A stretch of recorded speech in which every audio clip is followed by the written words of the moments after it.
La Coupe du Monde que personne n'aurait pu prédire. Dans 14 jours, la Coupe du Monde de la FIFA 2026 commence. 14 jours. La cérémonie d'ouverture se tient à Mexico. L'Estadio Azteca sera plein à craquer. Le trophée a été astiqué, les sélections ont été annoncées. Les billets d'avion sont réservés. En apparence, tout semble prêt. Et pourtant, en ce 28 mai 2026, le tournoi qui devait être la Coupe du Monde la plus simple à organiser de l'histoire moderne arrive comme la plus compliquée en une génération. Non pas sur le plan du football. Le football, quand il commencera, sera extraordinaire. Mais en ce qui concerne tout ce qui l'entoure, les questions qui l'ont accompagné, la résistance qui s'est construite autour de lui, les conversations qui se tiennent en ce moment même au sein des fédérations de football, des groupes de supporters et dans les couloirs de la FIFA elle-même. Cette Coupe du Monde ne ressemble à aucune autre que quiconque encore en vie n'ait regardé. La résistance est réelle, elle est diverse, elle vient de toutes directions, sous des formes variées, pour des raisons différentes. Et quand on examine l'ensemble, calmement, honnêtement, cela nous dit quelque chose d'important sur l'état du football, aujourd'hui, et sur la direction qu'il prend. Alors, ce 28 mai, faisons exactement cela. Regardons le tableau complet. Quels pays ont repoussé ce tournoi? Ce que disent et font les supporters, ce que la FIFA a dû gérer, et où en sont les choses à 14 jours du coup d'envoi. Commençons par l'Iran. Car l'histoire de l'Iran n'a aucun équivalent dans l'histoire moderne de la Coupe du Monde, et elle a pris un nouveau tournant cette semaine même que presque personne n'a vu venir. L'Iran s'est qualifié pour ce tournoi en mars 2025, sa 7e participation à une Coupe du Monde, la 4e consécutive. L'équipe a mérité sa place, elle a joué ses matchs. Mehdi Taremi a marqué les buts qui ont permis leur qualification. Tout était en ordre. Puis le 28 février de cette année est arrivé. Un conflit a éclaté. Le guide suprême de l'Iran a été tué. En l'espace de quelques jours, le ministre des Sports est passé à la télévision d'État pour dire quelque chose qui a secoué le monde du football. Il a déclaré « En aucun cas, nous ne pouvons participer à la Coupe du Monde ». Pas une déclaration nuancée, pas un peut-être. En aucun cas. La réaction de la FIFA a été immédiate. Infantino l'a dit clairement à plusieurs reprises, en public.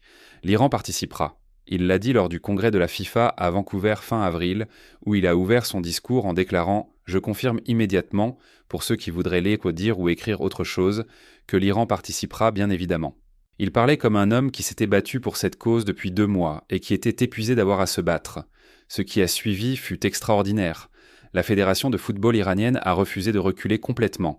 Elle a publié un ultimatum en 10 points. Elle a exigé des visas garantis pour chaque joueur et chaque membre du staff, citant nommément Mehdi Taremi et le capitaine Ehsan Hadj-Safi, dont les antécédents de service militaire obligatoire avaient en compliqué leur demande selon la classification de l'immigration américaine. Elle a exigé que l'hymne national soit joué correctement, que le drapeau soit respecté, que la délégation soit protégée dans les aéroports, les hôtels et sur les routes entre les sites. Elle a demandé à la FIFA de déplacer leur match de phase de groupe des États-Unis vers le Mexique. La FIFA a refusé le transfert des matchs. Leur camp de base à Tucson, en Arizona, planifié et approuvé des mois auparavant, est devenu l'objet de négociations interminables qui ont duré des semaines. Et puis, il y a quelques jours seulement, l'histoire a pris un nouveau tournant. L'Iran a déplacé son camp de base, non pas à Tucson, mais au Mexique. Plus précisément à Tijuana, directement de l'autre côté de la frontière avec San Diego. Le gouvernement américain avait refusé d'autoriser l'équipe iranienne à dormir sur le territoire américain. La solution négociée entre la fédération iranienne, la FIFA et le gouvernement de la présidente mexicaine Claudia Sheinbaum est la suivante. L'Iran s'installera au Mexique pour toute la durée du tournoi. L'équipe franchira la frontière pour ses matchs aux États-Unis. Elle jouera au SoFi Stadium de Los Angeles le 15 juin contre la Nouvelle-Zélande, puis à nouveau le 21 juin contre la Belgique. Ensuite, elle se rendra à Seattle pour le match contre l'Égypte le 26 juin. Et après chaque match, elle rentrera au Mexique. Pensons à ce que cela signifie concrètement. Une équipe de la Coupe du Monde franchissant une frontière internationale avant et après chaque match de phase de groupe. Voyageant de Tijuana à Seattle et retour. Gérant le décalage horaire, la récupération, les entraînements et la préparation du groupe dans 2 pays simultanément, tout en naviguant dans la situation diplomatique la plus complexe qu'une nation ait jamais eu à traverser pour participer à ce tournoi. Le président de la fédération iranienne a indiqué que l'équipe pourrait même utiliser les vols d'Iran Air entre les villes, ce qui signifierait utiliser leur propre compagnie nationale pour se déplacer entre les matchs en territoire américain. un autre dispositif logistique sans aucun précédent lors d'une Coupe du Monde. Le temps de trajet total de Tijuana jusqu'au site de match à Los Angeles est d'environ 55 minutes par avion, selon le président de la fédération Méditage. C'est gérable. Mais le poids cumulé de cet arrangement, les passages de frontières, l'incertitude sur les visas, la logistique documentaire, la chorégraphie diplomatique, ajoute une couche de complexité qu'aucune équipe sportive n'a jamais eu à gérer lors d'un tournoi de cette envergure. La question de savoir si certains joueurs nécessiteraient des autorisations d'entrée individuelles aux États-Unis pour chaque jour de match, ou si une accréditation de tournoi global couvrirait le transit, n'avait pas encore été officiellement confirmée dans les rapports publics cette semaine.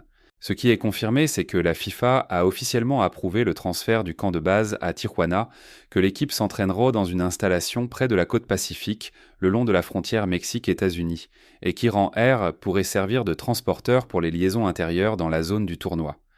Infantino a regardé l'Iran battre le Costa Rica 5-0 lors d'un match amical à Antalya, en Turquie, alors qu'il s'y trouvait pour des réunions bilatérales avec la fédération. Il est resté pour regarder l'intégralité du match. Ce détail, le président de la FIFA, assis dans les tribunes, regardant le match de préparation de l'Iran, dit tout sur la façon dont cette relation a été gérée au plus haut niveau. Et en ce jour, 28 mai, la participation de l'Iran est confirmée. Leur base est à Tijuana, leur programme est établi. Ils y vont. La question de savoir s'ils auraient dû traverser tout ce qu'ils ont traversé simplement pour y parvenir est une toute autre affaire, mais ils y vont. Parlons maintenant de l'Europe, car pendant que l'histoire iranienne se déroulait, une conversation différente mais profondément liée avait lieu à travers le continent que le football appelle sa maison depuis plus d'un siècle. Les Pays-Bas ont été les premiers et les plus bruyants. Une pétition recueillant 174 000 signatures a été officiellement présentée au Parlement néerlandais, demandant à l'équipe nationale de ne pas y participer. 174 000 citoyens néerlandais apposant leur nom sur un document pour demander à leur fédération de rester à la maison. La réponse de la KNVB a été prudente, presque douloureusement prudente. Leur président a dit que les Pays-Bas ne boycotteraient pas, puis a ajouté la formule « pour l'instant ». 2 mots qui en disaient « énorme ». Pas nous y allons. Pas c'est définitif, pour l'instant. L'Allemagne a eu la même conversation au niveau institutionnel. Okatlik, l'un des 10 vice-présidents de la DFB, est allé voir la presse. Pas une voix marginale, pas un manifestant devant un stade, un dirigeant en exercice de l'une des fédérations de football les plus puissantes d'Europe. Il a déclaré au Hamburger Morgenpost que le moment était venu d'envisager sérieusement un boycott. Il a invoqué les Jeux Olympiques de Moscou de 1980. Il a demandé si les situations étaient incomparables. Il a nommé le président de la FIFA. Il a demandé où se situait le seuil. Le bureau exécutif de la DFB s'est réuni, en a discuté formellement et a publié un communiqué le 31 janvier. L'Allemagne ne boycotterait pas. Mais le fait qu'elle ait dû le dire dans un communiqué public officiel après une réunion de son bureau exécutif montre bien que la conversation n'était pas hypothétique. L'ancien président de la FIFA, Sepp Blatter, s'est exprimé publiquement le 27 janvier pour dire en ses propres mots « éviter les États-Unis ». Il a soutenu les appels à un boycott des supporters. Marc Piet, un avocat suisse spécialiste de la lutte contre la corruption qui avait travaillé sur la réforme de la gouvernance de la FIFA sous la présidence de Blatter, a accordé une interview au quotidien suisse Tages Anzeiger dans laquelle il a dit aux supporters de rester à l'écart. Il a cité des incidents précis. Il a exposé ses raisons. Il ne parlait pas dans l'abstrait. Il parlait d'une expérience directe du fonctionnement de la FIFA, et ses propos ont atterri avec un poids qu'une voix quelconque n'aurait pu porter. L'Espagne a eu la conversation également. Des responsables gouvernementaux l'ont soulevée. La question a été posée publiquement. La fédération a dû répondre. Le ministre français des Sports a dit qu'il n'y avait aucun désir. L'Association royale belge de football a déclaré qu'elle se concentrait sur les préparatifs sportifs tout en gardant un œil sur les développements. Le Danemark, dont le territoire du Groenland avait été au cœur de l'une des discussions internationales les plus sensibles de l'année, s'est retrouvé personnellement plus impliqué dans la politique de ce tournoi que presque toute autre nation européenne. Et malgré tout cela, pas une seule grande fédération de football ne s'est formellement retirée. Pas une seule. Chaque nation qualifiée participera. La réalité structurelle de la gouvernance du football a rendu ce résultat presque inévitable. Les statuts de la FIFA sont conçus pour prévenir les retraits à motivation politique. Amendes, suspension, exclusion potentielle des compétitions futures. Les conséquences d'un retrait sont suffisamment graves pour qu'aucune fédération, si mal à l'aise soit-elle, n'ait voulu appuyer sur la détente. Mais ce résultat, chaque équipe participante, ne signifie pas que les conversations ont été insignifiantes. Cela signifie le contraire. Car quand on examine ce que ces conversations étaient réellement, elles constituaient un examen de conscience. Pas un boycott, pas une protestation. Un examen de conscience sur ce que signifie accueillir la Coupe du Monde, ce que cela exige du pays hôte, ce que l'organe directeur doit aux valeurs du sport, et où se situe la frontière entre le rôle du football comme force unificatrice mondiale et son rôle comme autre chose entièrement. Les supporters constituent le troisième fil de cette histoire, et d'une certaine façon la partie la plus honnête de toutes. Un groupe Facebook intitulé Boycott FIFA World Cup 2026 in USA, boycott de la Coupe du Monde, FIFA 2026 aux États-Unis, compte plus de 25 000 membres. Des hashtags portant le même sentiment ont circulé sur toutes les grandes plateformes pendant des mois. L'ancien président de la FIFA Blatter a explicitement soutenu un boycott des supporters. L'avocat suisse Marc Piet a dit simplement aux supporters « Restez à l'écart des États-Unis ». Et les données suggèrent que ce conseil a été entendu. Pas universellement, pas de façon catastrophique, mais de manière mesurable. Les réservations de vols depuis l'Europe vers les États-Unis pour juillet 2026 sont en baisse de 14% par rapport à la même période l'année dernière. Et voici ce qui rend ce chiffre plus significatif qu'il n'y paraît au premier abord. Le dollar est actuellement plus faible face à l'euro, ce qui signifie que le voyage devrait théoriquement être moins cher pour les voyageurs européens. Malgré cet avantage financier pour y aller, moins de personnes réservent. Les réservations d'hôtels dans les villes américaines hautes sont bien en deçà des attentes, selon l'American Hotel and Lodging Association, l'association américaine des hôtels et de l'hébergement, dont le sondage a révélé que près de 62% des propriétaires d'hôtels de New York ont signalé une activité liée à la Coupe du Monde moins forte que prévu. Seattle avait projeté 17% de visiteurs internationaux supplémentaires par rapport aux chiffres actuels. Le marché secondaire des billets a réagi en conséquence.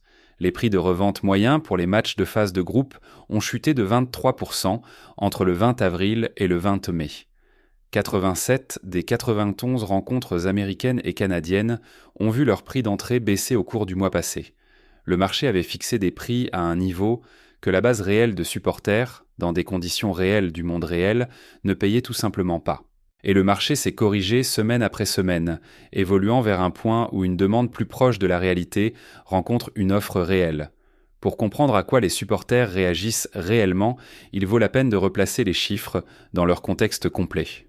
Quand les États-Unis ont accueilli la dernière Coupe du Monde en 1994, les billets allaient de 25 $ à 475 $. Au Qatar en 2022, les prix allèrent de 70 $ à 1600 $. Pour 2026, les billets de phase de groupe les moins chers commencent à 140 $, montant jusqu'à 8680 $ pour la finale, le billet disponible le moins cher pour la finale étant à 4185 $. C'est plus de 7 fois le coût du billet le moins cher pour la finale de la Coupe du Monde 2022.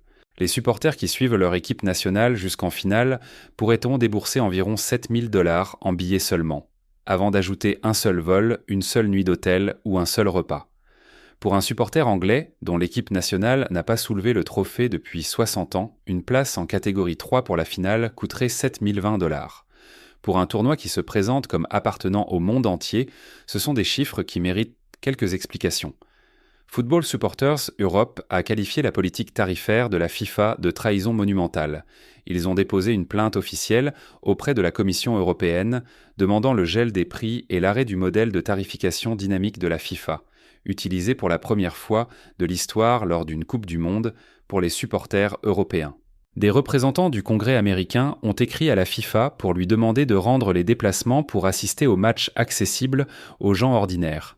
Le maire de New York a négocié personnellement avec Infantino et a obtenu 1000 billets à 50 $ chacun pour les résidents locaux, un geste symboliquement important, même si 1000 billets dans une ville de 8 millions d'habitants représentent, en termes mathématiques, une erreur d'arrondi. Et la FIFA, de son côté, a mis en place un niveau de billets pour les supporters, des billets moins chers distribués via les fédérations nationales, couvrant environ 10% de l'allocation de chaque équipe par match. 10%. La réponse globale de la FIFA à travers tout cela a été cohérente. Infantino a défendu les tarifs du marché. Il a décrit la demande pour ce tournoi comme l'équivalent de 1000 ans de Coupe du Monde à la fois et a affirmé que les 104 matchs seraient à guichet fermé. L'organisation a mis en avant son système FIFA Pass pour la priorisation des visas, ses niveaux de billets pour les supporters et ses réunions régulières avec les fédérations concernées. Le secrétaire général s'est rendu à Istanbul pour rencontrer personnellement les dirigeants iraniens. L'organisation a agi lentement dans certains domaines et rapidement dans d'autres. Si elle a avancé dans la bonne direction, avec suffisamment d'urgence, en utilisant suffisamment de son influence considérable. Voilà la question que les historiens de ce tournoi débattront longtemps après que les confettis seront tombés au MetLife Stadium. Mais voici quelque chose sur lequel il vaut la peine de s'arrêter. Car cette histoire a un autre versant qui reçoit systématiquement bien moins d'attention qu'il ne le mérite. Le football commence dans 14 jours. Et sur le plan purement sportif, c'est l'un des plateaux les plus passionnants jamais réunis pour une Coupe du Monde. La France, nation classée numéro 1 au monde. Kylian Mbappé est à 4 buts d'égaler le record de buts de Thierry Henry en équipe de France, et c'est le tournoi d'adieu de Didier Deschamps comme sélectionneur, un homme qui a offert à la France une Coupe du Monde, une finale et un titre en Ligue des Nations au cours de son long mandat. En 2022 au Qatar, Mbappé a inscrit un triplé en finale et a quand même terminé du côté des perdants.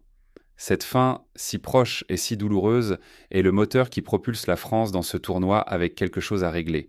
Et Mbappé et Haaland sont dans le même groupe. Groupe 1, 2 des 3 ou 4 meilleurs joueurs de la planète dans la même phase de groupe. La Norvège, à sa première Coupe du Monde depuis 1998, affronte la France le 26 juin à Boston dans ce qui pourrait bien être un choc pour la première place et l'un des matchs les plus regardés de tout le tournoi. Erling Haaland, qui a guidé la Norvège vers la qualification pour la première fois en 28 ans et a inscrit 16 buts en 8 matchs de qualification, dont des victoires à domicile et à l'extérieur contre l'Italie, n'a jamais joué une seule minute dans une Coupe du Monde. L'anticipation autour de ce qu'il pourrait accomplir sur cette scène est réelle, et elle est justifiée. L'Argentine, championne en titre. Lionel Messi a 38 ans, gérant une blessure sur laquelle sa fédération s'est montrée ostensiblement discrète cette semaine. La question de savoir si c'est la dernière Coupe du Monde de Messi ou si c'est la Coupe du Monde où Messi, d'une façon ou d'une autre, chose impossible, en gagnera une de plus, est l'un des grands récits en cours du sport mondial. Quoi qu'il arrive, sa présence dans ce tournoi porte un poids que très peu d'athlètes ont jamais apporté à une compétition. Le Brésil sous Carlo Ancelotti avec Vinicius Junior. Au sommet de ses capacités est Neymar de retour à 34 ans pour ce qui sera peut-être une dernière tentative de remporter le titre que sa génération n'a jamais réussi à décrocher. Le poids sur les épaules du Brésil, remontant à leur défaite en finale de la Coupe du Monde de 1950 au Maracanã, en passant par le 7-1 de 2014, est le genre de pression générationnelle qui produit soit quelque chose d'historique, soit quelque chose de déchirant. Parfois les deux. L'Espagne, championne d'Europe, jeune, fluide, difficile à affronter et véritablement difficile à arrêter. L'Angleterre, avec un groupe de grande profondeur, portant 60 ans de souffrance sur le terrain à chaque match. Le Maroc de retour pour le tournoi où ils ont écrit l'histoire 3 ans plus tôt au Qatar, la première nation africaine à atteindre une demi-finale de Coupe du Monde, qui revient avec quelque chose à prouver plutôt que quelque chose à découvrir. Et l'Irak à la Coupe du Monde pour seulement la 2e fois de son histoire, après une victoire 2-1 contre la Bolivie lors du tour de barrage intercontinentaux qui lui a assuré une place dans le groupe 1 aux côtés de la France, de la Norvège et du Sénégal. 48 équipes, 104 matchs, un tournoi de 39 jours réparti sur 3 pays et 16 villes. Certaines de ces villes, Mexico, Guadalajara, Toronto, Vancouver, se préparent à offrir des atmosphères de football, qui rappelleront à tous les téléspectateurs exactement pourquoi ce sport est celui qui franchit toutes les frontières que la politique et la diplomatie ne peuvent pas. La formule élargie à ses sceptiques. 48 équipes signifient davantage de déséquilibre en phase de groupe, plus de matchs sans enjeu, plus de rencontres qui manquent d'écrans de la tension à haute pression d'un tour à élimination directe. L'argument selon lequel le tournoi a été gonflé commercialement au détriment de la qualité de la compétition n'est pas déraisonnable. Mais le contre-argument est tout aussi réel. 48 équipes signifie plus de nations, plus d'histoires, plus de public vivant pour la première fois, la plus grande scène du football. Cela compte. Cela compte pour les supporters de football irakiens d'une manière qu'aucune analyse de l'équilibre compétitif ne peut pleinement prendre en compte. La résistance à ce tournoi a été réelle.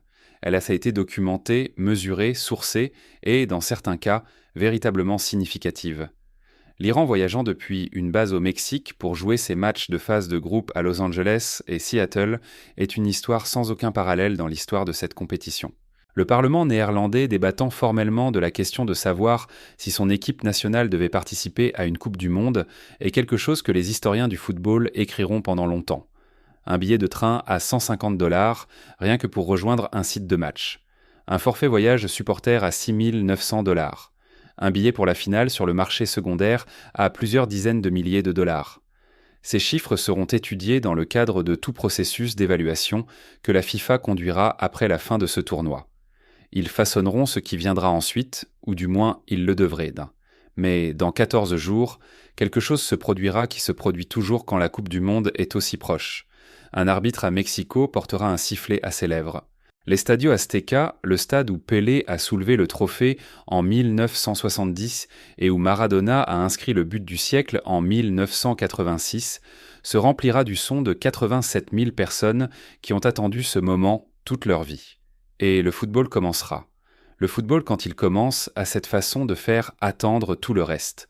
La politique, les prix, les protestations, les pétitions, ils ne disparaissent pas. Ils restent dans la pièce. Mais le jeu commence. Et le jeu est ce pourquoi des milliards de personnes sur tous les continents sont réellement venues. C'est pendant 90 minutes à la fois la chose qui rend tout le reste digne d'être débattu. Si dans 2 semaines le sentiment sera exactement le même que lors de toutes les Coupes du Monde précédentes, ou si quelque chose a véritablement et définitivement changé dans la façon dont le monde se rapporte à ce tournoi, c'est une question à laquelle seul le tournoi lui-même peut répondre. 14 jours. La résistance a été entendue, le football arrive. Et 2026 sera à marquer dans les livres d'histoire, d'une façon ou d'une autre.